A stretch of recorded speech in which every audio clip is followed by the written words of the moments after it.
Düşerse o masadan. İn aşağıya. Kıvanç in aşağı, öyle olmaz. Toplar elle daha rahat seviyor değil mi? Ben bunu desene lezzetleri bu. Ne var? O desek mi? Bak bu desek. Bir, iki.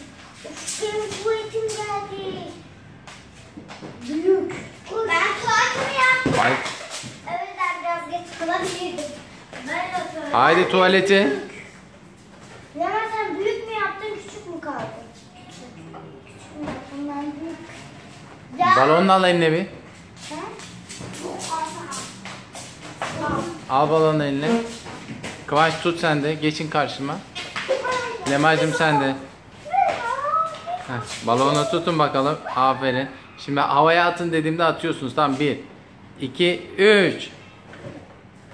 Aferin size.